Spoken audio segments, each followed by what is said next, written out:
chapter 4, Transcendental Knowledge, text 5, that's 4-5, Bhagavad Gita. Shri Bhagavan Vacha Bahuni me vyatitani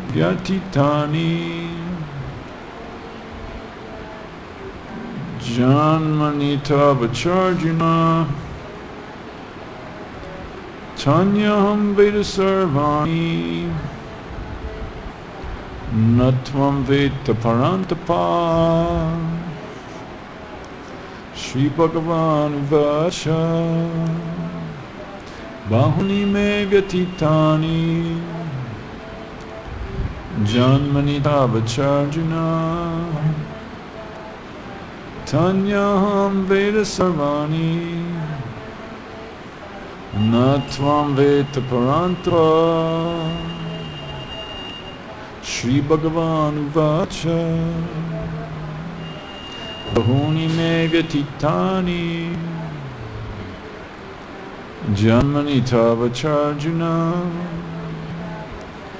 Sanyam Vesarvani Natvam Veta Parantapa.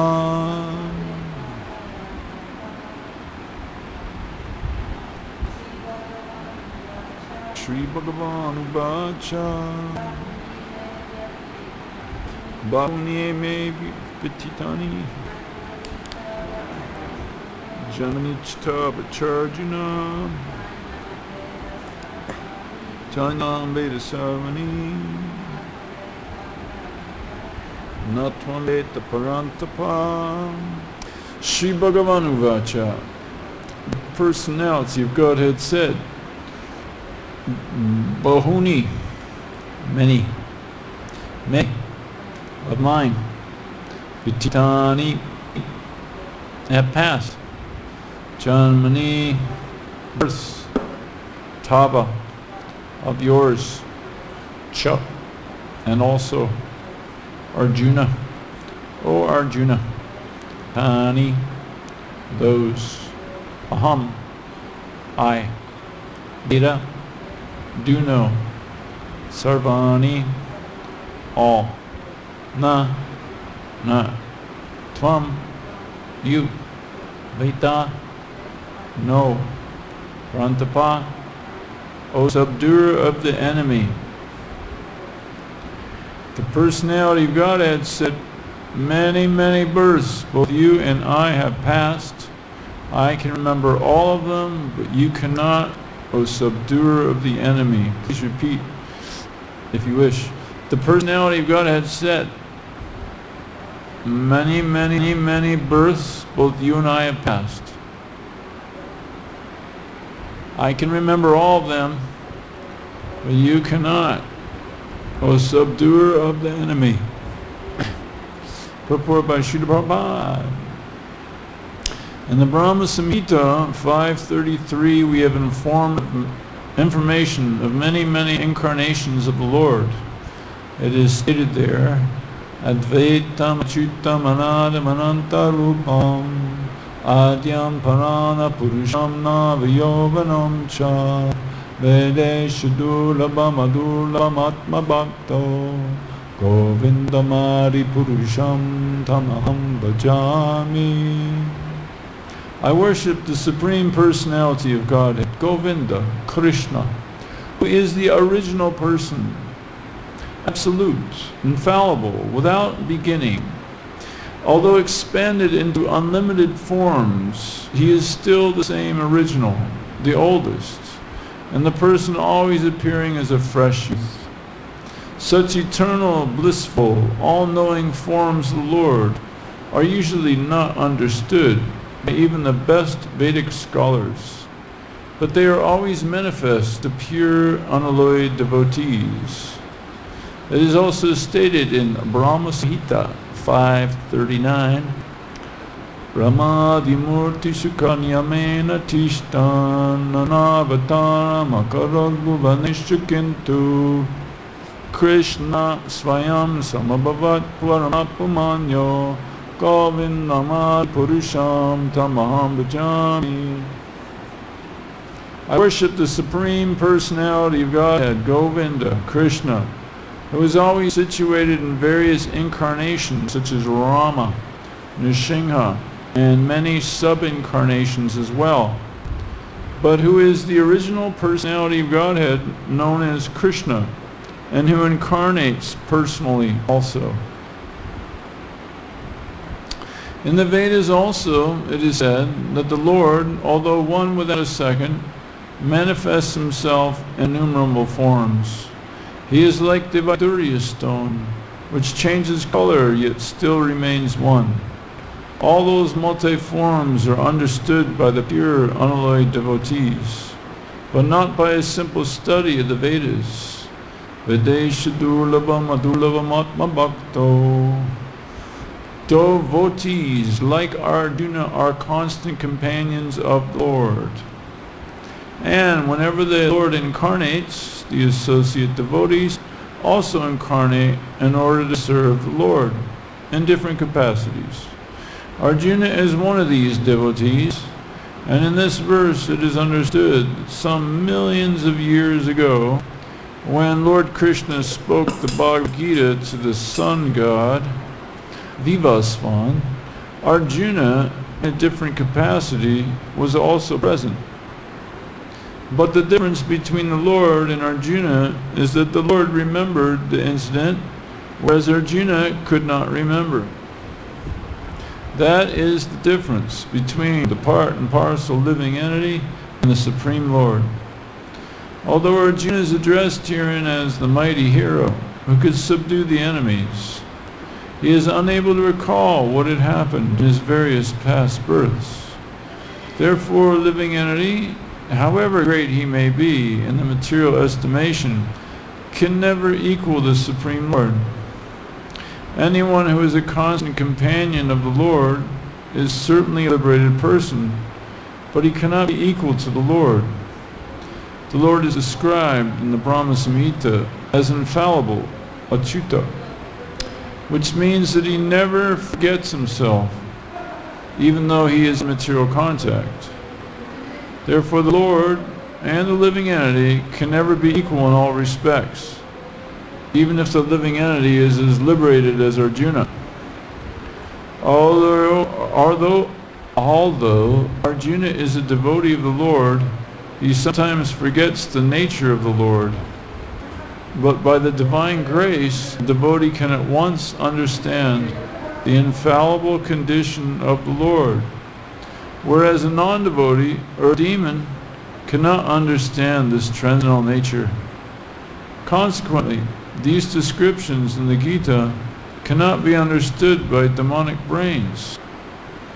Krishna remembers acts which were performed by him millions of years before, but Arjuna could not, despite the fact that both Krishna and Arjuna are eternal in nature. We may also note, however, that a living entity forgets everything due to his change of body. But the Lord remembers because he does not change his Sat-Chit-Ananda body. He is Advaita, which means there is no distinction between his body and himself. Everything in relation to him is spirit, whereas the conditioned soul is different from his material body. And because the Lord's body and self are identical, his position is always different from that of the ordinary living entity, even when he descends to the material platform. The demons cannot adjust themselves to this transcendental nature of the Lord, which the Lord himself explains in the following verse. Om Gyantimanandasya Jananjana Shalakya Shakshmum Militam Yena Tatsmai Shri Gurave Namah Shrichittanam Abhishtam Stapitam Yen Bhutale Swayam Upagadamayam Dadati Svabarantikam Shri Krishna Chaitanya Prabhu Nityananda Shri Advaita Gadadhar Shivasari Gaura Bhakta Vrinda Hare Krishna, Krishna Krishna, Hare Hare, Hare Rama, Rama Rama, Hare Hare. translation repeated. The personality of Godhead said, many, many births. This is 4-5 if you didn't know. Personality of God said, many, many births both you and I have passed.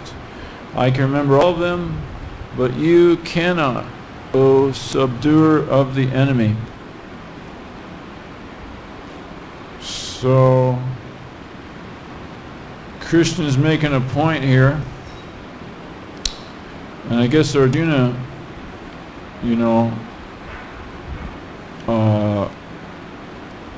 Arjuna, he plays a nice role. Of course, he's liberated soul, he knows what's up. But he's playing a role so that we can know. Because we don't know what's up. We're not like on that level. So he's asking the question, Sun God, Vivasvan is senior by birth to you, how am I to understand that in the beginning you instructed this science to him? So Arjuna's prefacing the, or what's the right word, getting Krishna to explain the difference between Krishna and the Jiva soul. So, but there's so many commonalities. For starters, we have 412 coming up. Matueva Sham Jatudna Sham Tvamni Me Janadiban Jaiva Nama Vispa Yama Sarve Vayamitapara.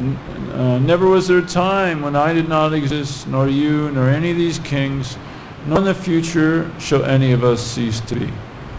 So Krishna's explaining that we're eternal. Many, many births you've passed, and I've been around, right? Srimad Bhagavatam,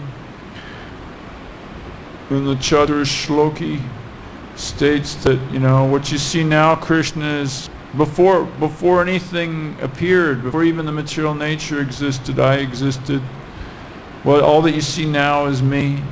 And in the future, when everything's annihilated, all that will remain is me.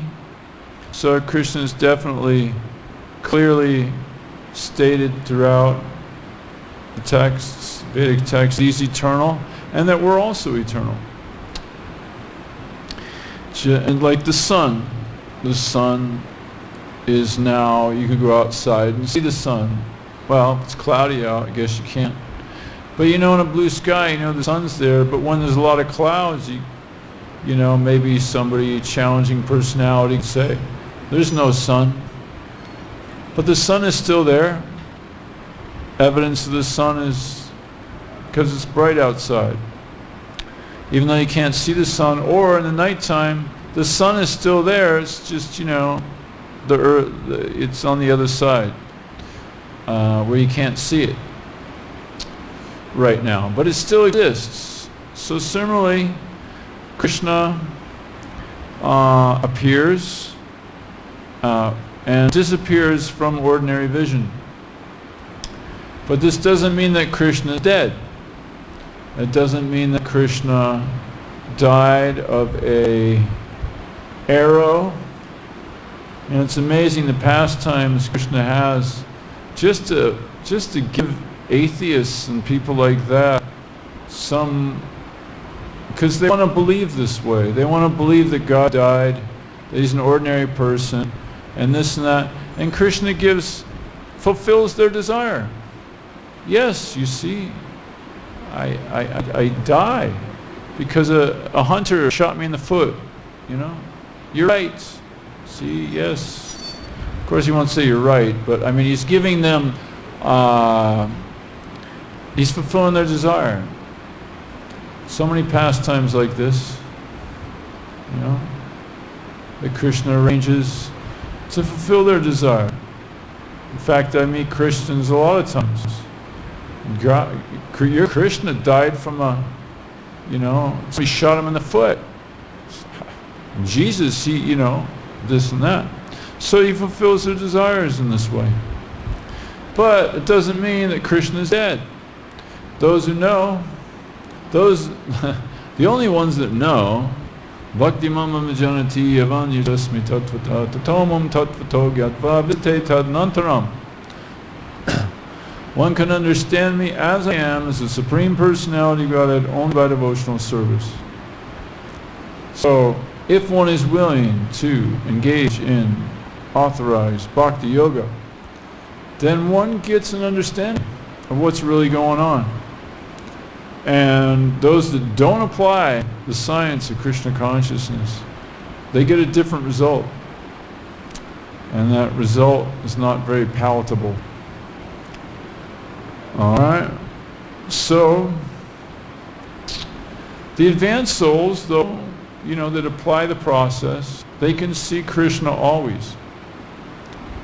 Right? Forgot the verse, states that the advanced devotee, the Mahabhagavat, does not actually see form. He actually sees, things, but everywhere he goes he sees Krishna.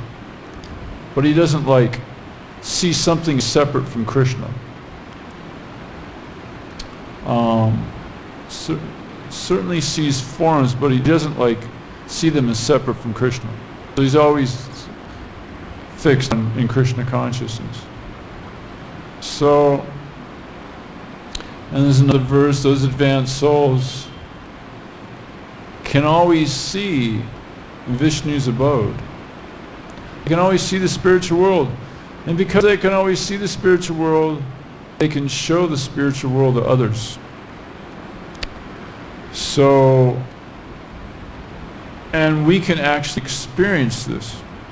This is not hocus pocus, yeah, okay. But every devotee who's applied the process, Krishna reciprocates accordingly. I mean, there's countless stories of devotees having wonderful experiences. And I'm sure all of you had wonderful experiences where you do realize that Krishna is the Supreme Personality Godhead or whatever. And we have Nectar of Instruction 1, 2, I think it's 234 or 187. Atah Shri Krishna Namari Naved Grayam Endriyai Sevamukheshi Jido Svayameva Svarat Yada. The material, Krishna's transcendental name, fame, pastimes, etc., the material senses are transcendental. And because they're transcendental, therefore the material senses cannot appreciate them. So these material senses, this material body is dead. It's just dead matter. Prabhupada described wife as this. You can do it reversed. It's not an attack on women or anything. I'm not into that at all. But you say the husband is whatever. Prabhupada used the word wife because they're probably talking with brahmacharis or something.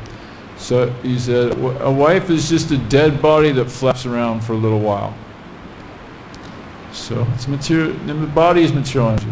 There's a jiva soul in there, but the body, the material body, is just dead matter.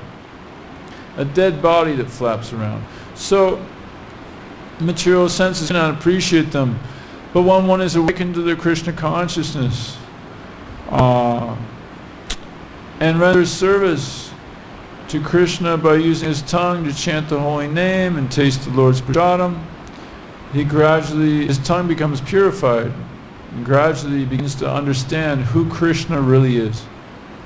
Right? So, yeah. So qualitatively, Krishna and us are one, as we all know. Sat Chit Ananda. And the spiritual Sat Chit Ananda Vigraha. There's no difference between the spiritual body and the self. There's no, and we're full of knowledge, blissful and eternal. I already mentioned the eternal part, but full of knowledge. Actually, all this knowledge is within us. It needs to be awakened. Prabhupada describes how, yes, my disciples, they can go anywhere and defeat anybody. Why? Because Krishna within the heart is, explaining. And they have this knowledge. So the knowledge has been awakened. And Ananda, blissful by nature. So, but Krishna is making it very clear here, prompted, that's the word I want to use, prompted by Arjuna. Arjuna wants to, the pure devotee wants to see Krishna glorified. Wants everybody to know, you know, Krishna is the Supreme Personality of Godhead. They don't want to be on the altar going, look at me, everybody worship me. No, they want Krishna on the altar, and they want the whole world to worship Krishna and to know that Krishna is the Supreme Personality of Godhead. Just like in the Rajasuya sacrifice, they're wondering who should be worshipped first. And there was silence for a while. Was it Sahadev? Spoke up and said, Krishna should be first to worship, right? He's the Supreme Personality of Godhead, da da da da da da. And of course the demons like Shishubal respond differently. What the heck? Why should we listen to this boy? He doesn't know what he's talking about. Krishna, he's like a crow, you know, whatever else. So, it's the difference. The demons, they really don't know. They can't know. Why? Because Sarvasya chaham radisani visto matasmatir jnanam apohanam sha vedaishcha saveraham vedyo vedanta kudvedaveda chaham. Krishna says, I am the Supreme Personality God. I am situated in everybody's heart. And from me come knowledge, remembrance, and forgetfulness. By all the Vedas I am to be known. I am the compiler of the Vedantas, I am the knower of the Vedas. So Krishna is like, he's in control of, he's the Supreme Controller. He's in control of us remembering, forgetting. If you want to forget, if you want to think that God is dead, Krishna will actually give you a whole knowledge set so that you actually believe that. I mean, really, if you talk to atheists, they really believe it. You know, like, they see things in a certain way and they're convinced. And they think we're crazy. And then if you want to be a devotee, you want to realize Krishna, you want to, you know, to go the smart route, you can get real knowledge, then we think they're crazy. And who is right? Who is right? Well, the devotee is right. Why? Because Krishna, things become self-manifested, self-understood. What is it? Revealed.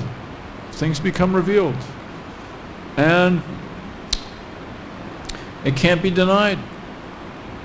Because you can't deny your realization.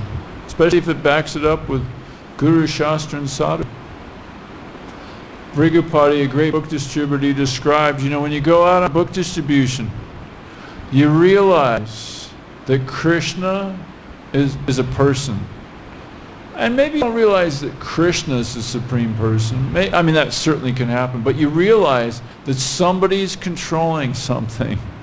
And that person, and that is a person. You realize that. And you continue, of course, or maybe before even, you had realization that it was this person's named Krishna. Because any book distributor knows, you know, you go out, it just seems like a material activity. Okay, sell this guy a book. But the strangest things happen on book distribution. I remember trying to distribute a book and nobody would take. Nobody even would stop. I guess I was puffed up, thinking I'm the doer. Krishna wanted to teach me a lesson. And finally, I just screamed in my mind. Not a sound could be heard even this far away from me. I just screamed in my mind, nobody's ever going to stop today. And the guy tried to stop, immediately stopped his tracks, turned around and came right back to me, said, how much? And by that time I was practically crying.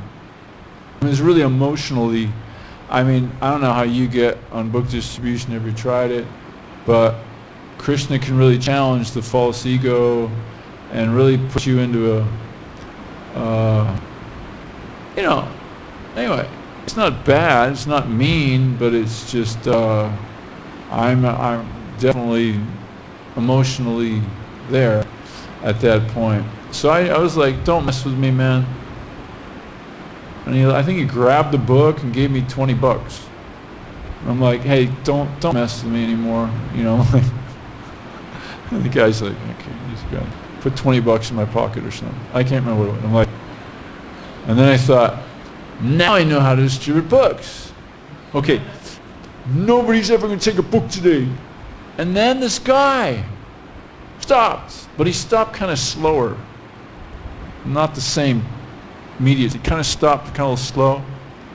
And then I could easily approach him, and he took a book.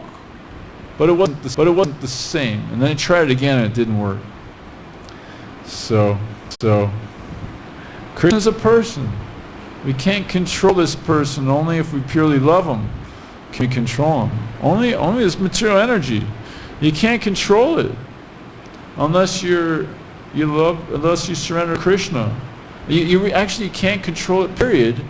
But if you surrender to Krishna, then he's in control of material nature, and then he adjusts accordingly. Right? So let me go back to my train of thought, my notes. So Krishna, it's made very clear, Krishna remembers everything.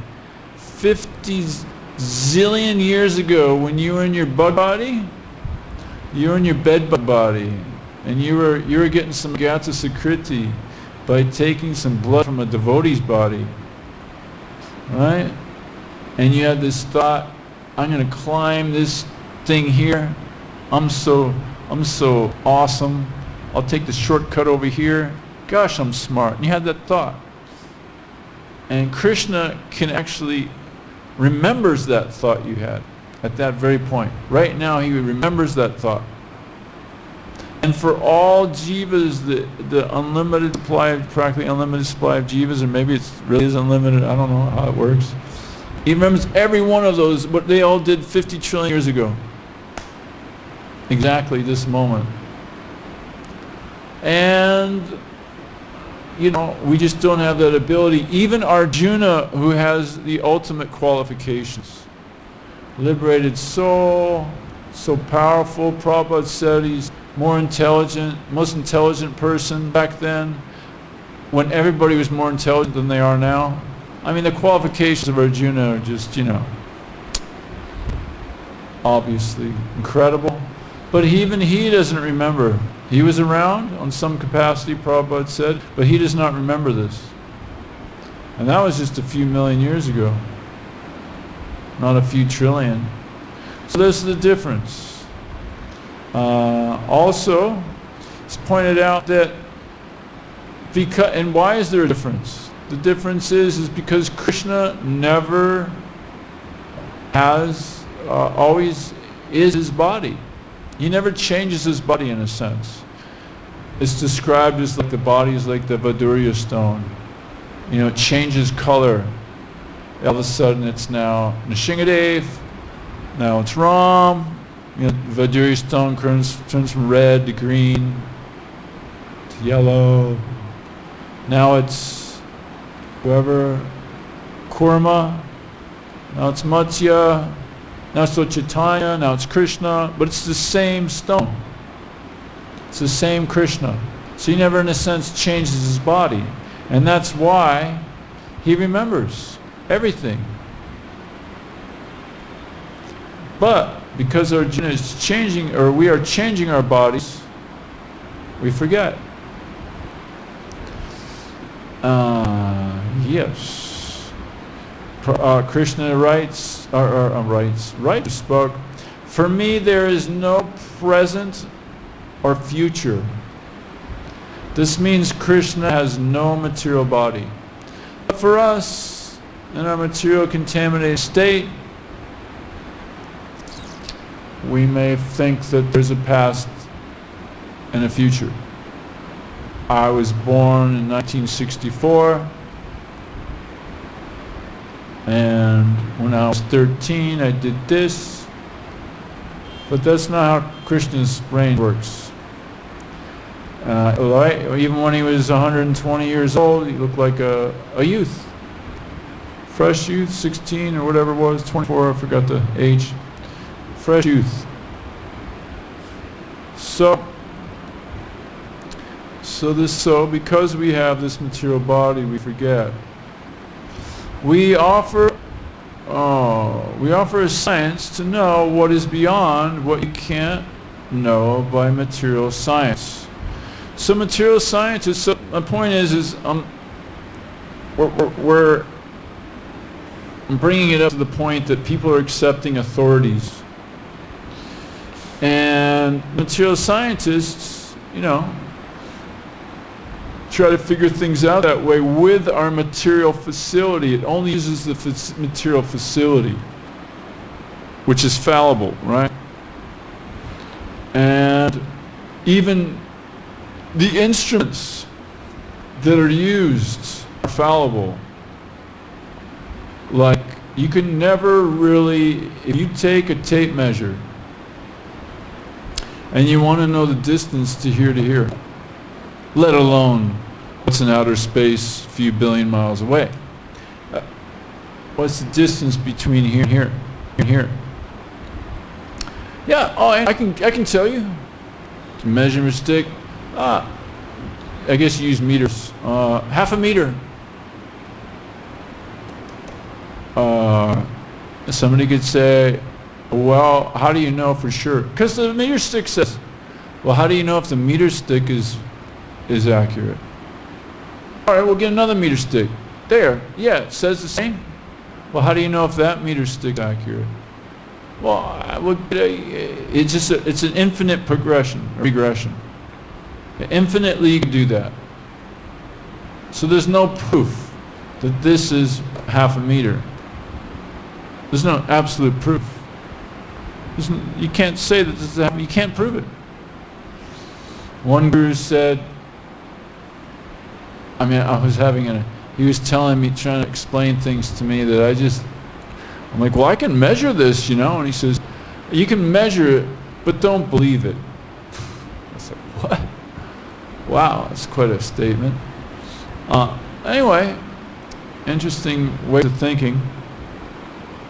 Point is you can't prove anything materially. You can't really know anything absolutely with just our material facility. But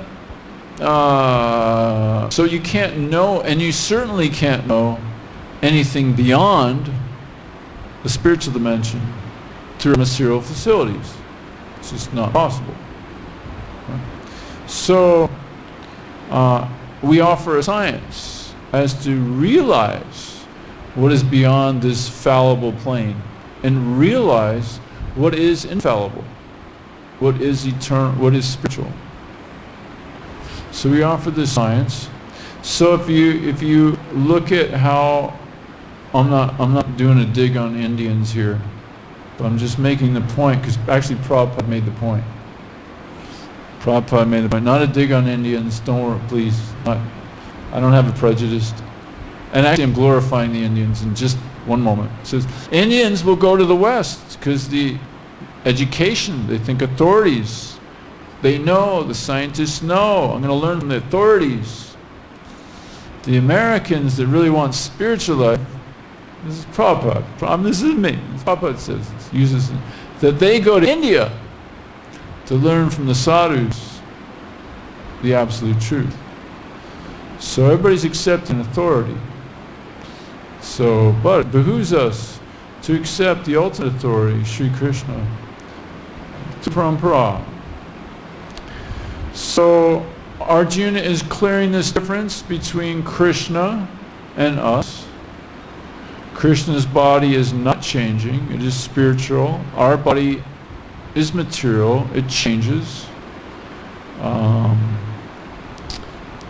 Because of the change of bodies, we forget. But because Krishna is the source of remembrance, knowledge, and forgetfulness, by him we can remember, forget, or have knowledge awakened. Some living entities are given the opportunity to remember their past life. Now, I'm personally not into, unless you have absolute proof stating these Ian Stevenson's work and things like that, because there's a lot of people who use reincarnation proofs because Ian Stevenson did it. But at least I was told by one scientist that even Stevenson didn't record anything. And then his predecessor, the next person, successor, recorded, but didn't let anybody's names out to the public. That's what I've been told by science. So considering those things, I'm not going to use that, but I can use the Bhagavatam, where Bharat Maharaj, the person that was the son of Rishabhadev, the first son of Rishabhadev, who was an incarnation of Krishna, Rishabhadev is. He had a lot of sons. The first one was Bharat, and Bharat was wonderful. Great king, and he renounced it all and went for spiritual advancement and made it all the way up to Baba. And then a tiger, a tiger roared, and a pregnant deer jumped across the tiger, scared like anything, and was so pregnant that the baby deer plopped out of the womb into the river. The mother deer ran away into some cave, was so traumatized that she just died. And Bharat Maharaj is there watching this baby deer float down the river, so he picks it up and he, raises it, feeds it. What's it? Helpless deer.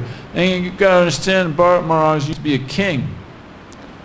Kshatriya spirit is to protect the praja, the citizens, which included back then, citizens were considered, they still should be, but back then they considered animals and plants even, any jivas, the praja, citizens.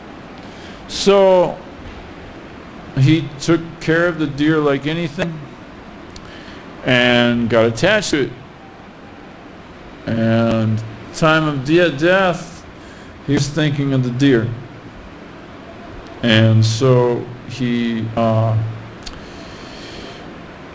the time of death, he thought of deer, he went into the deer body. But in that deer body, because he made so much advancement, Krishna gave him the ability to remember where he went wrong. He's like, oh my God, oh man, did I ever mess up? Here I am, I got this furry, can you imagine waking up and seeing furry deer body? Oh my God, I'm in a deer body. I mean, that would be trippy, right? Wouldn't you be flipping out? Holy smokes. Whoa. So he left this mother deer and went to the ashram area, I do believe, something like that, and just waited till he left the deer body.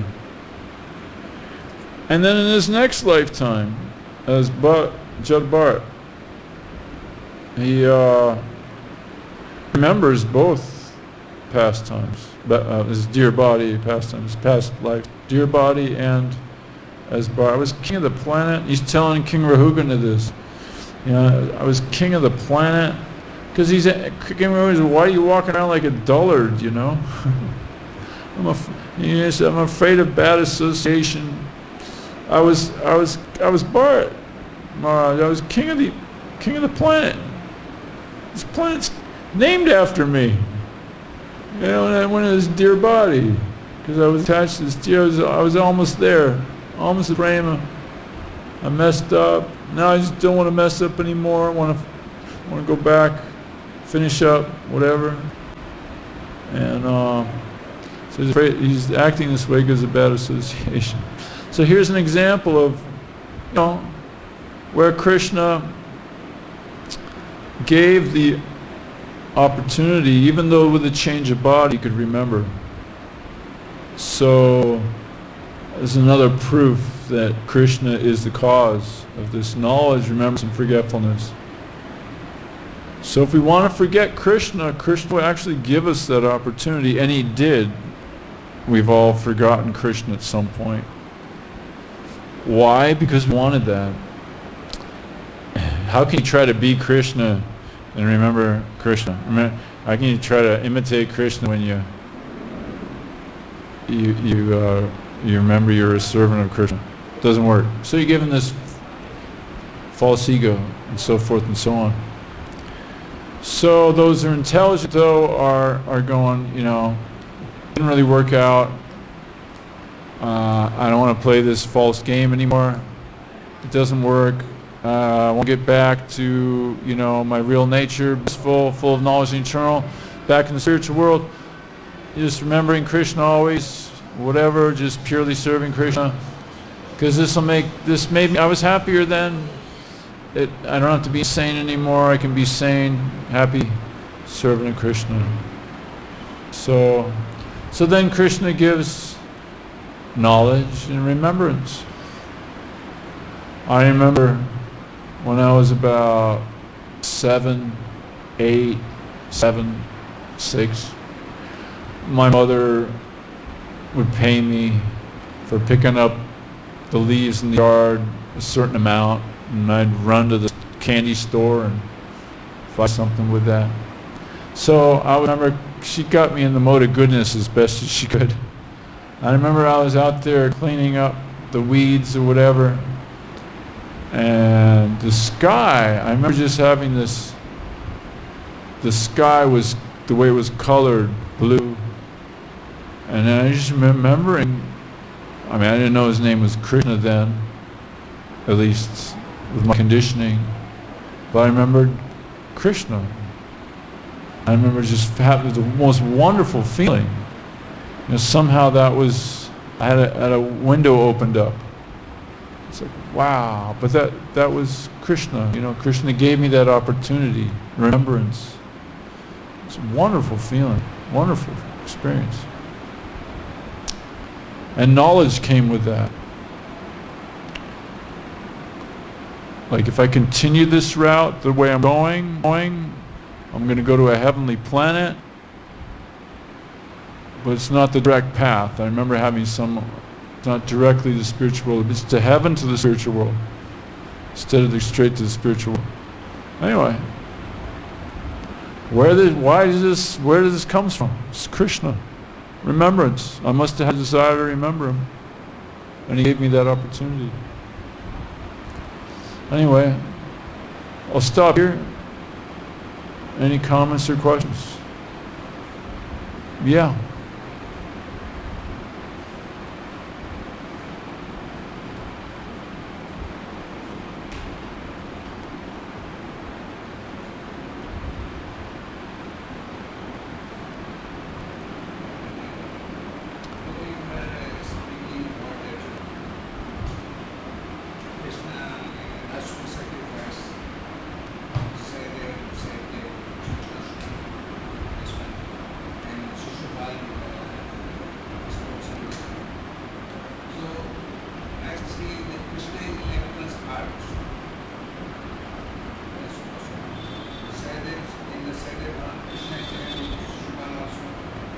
Krishna's there what? Yeah. Yeah. Yeah. Now, how difference of opinion of persons are can be expressed? Sure, yeah, that's a nice request.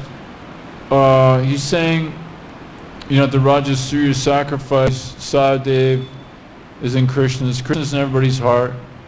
He's in Sahadev's heart. He's also in Shishupal's heart, yet we have two different operations going on there. And he wants me to say something about that. Well, you know, yeah, Krishna is in everybody's heart. Ultimately, he wants all of us back home. He wants everybody back in their where they'll be happiest. I mean, he's purely loving, so he wants everybody happiest. So, and every jiva, millions of years, they adopt different mentalities. And Shishupal might not be the best example, because isn't he Jai and Vijay? So, right? I think Shishupal is Jai or Vijay, right? Am I right? Yeah, for sure? Yes, yes, yes. Yeah, okay, sorry. I can't remember. So many names. So, if he's Jai and Vijay, he wants, they both want, Jai or Vijay or whichever one he is, wants to go back to the spiritual world as soon as possible, and Krishna wants back in the spiritual world as soon as possible. So there's such an arrangement so that that can get done. And Sahadev, he's here just associate, Krishna's eternal associate. Wherever Krishna goes, he goes and has pastimes with Krishna. So he's playing the role of, you know, purely serving him. And yeah, wherever he goes, and as is this, like Arjuna, associate, eternal associate. So wasn't cursed to be a demon or anything like that. So Krishna in the heart is encouraging him to act in this particular way, and he's totally cool with it also because he pure loves Krishna. Yeah, but if we use maybe another analogy, we'll throw in another one in there. Like maybe there's a real demon, like I don't know who's a real, I don't know, Putana's there also, or whatever. There's a real demon there. I mean, it's a real demon. It's not somebody who was in the spiritual world that got cursed, but actually a real demon that wants Krishna dead, wants the devotees to suffer, or whatever else. Or I'll just use this analogy. There's a story of a book distributor in New York City. It's a she, and she was distributing books, and this demon just beat her up. And somehow he ended up, the book went in his bag, and she beat her up, and he didn't know the book was in his bag. And he went back home, saw the book, and threw it in the garbage can. And his maid, and he ripped it up. So his maid saw it in the garbage can, patched it up, and put it on his bookshelf. Well, that person's life became really bad. Divorce, illness, everything. And he got to the point where he's about to commit suicide. As you offend a devotee, sorry, you get some reactions for that. Some heavy ones. Especially some female, frail body, you know, that's just really bad. So anyway, and then, I can't remember the story. Either the book fell off the shelf or he saw it and he was just like staring at it, and he picked it up and read it and became a devotee. And went to the temple, you know, saw it in the back of the book, and apologized to and gave a big donation or something like that. So that was like a real demon, you know. And Krishna's in his heart also. Now Krishna is definitely not saying go beat up this devotee. I mean, I can't imagine that. I mean, I don't know for sure, but we all have our conditioning, this and that, and so definitely I know. I mean, it's tough as a devotee to always make sure you're doing the right thing. Certainly, we always let's just use a smaller. You know, I shouldn't have 2 glubjamins today. I really shouldn't.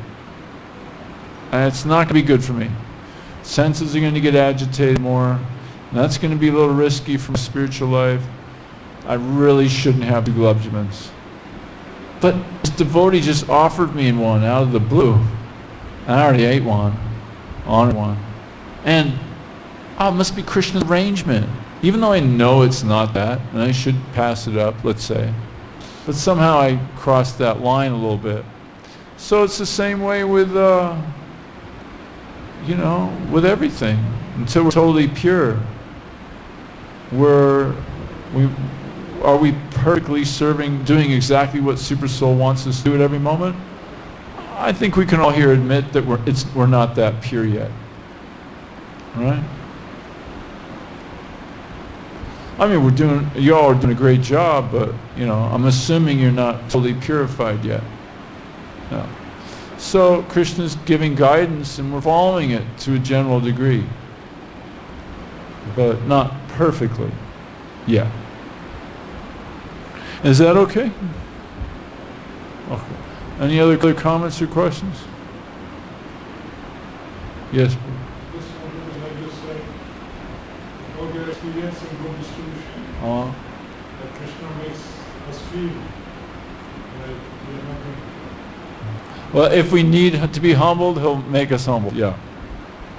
Actually, in every service, Yeah. every service Krishna makes us, if a person is doing sincerely, whatever service, Krishna will make us like realize that we are serving to the servant of the servant.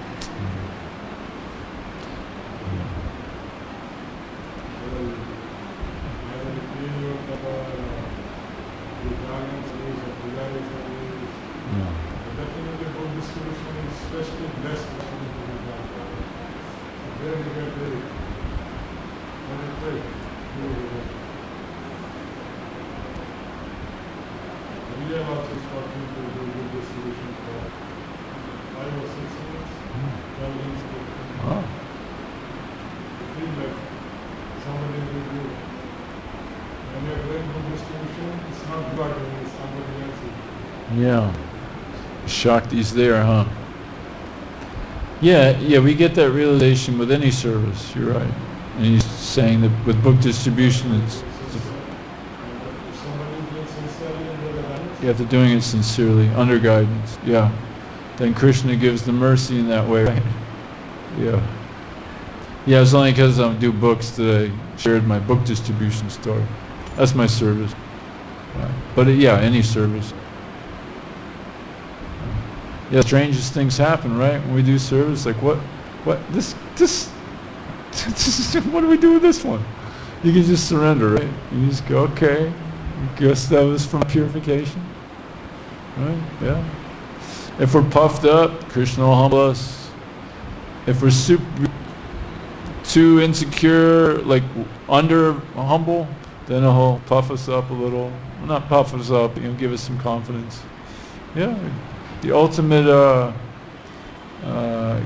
balancer, equalizer, helping us get to the point where we can chant Hare Krishna purely, at least more and more purely. That's what he arranges, so we can call out to him more purely. Right? Yeah. Sure. Anything else? Yes, sorry. Thank you for your comments and being here. Glories to your service. Srimad Bhagavad Gita ki jai. Shri Prabhupada ki jai. Go Premanandi. Hari Hari.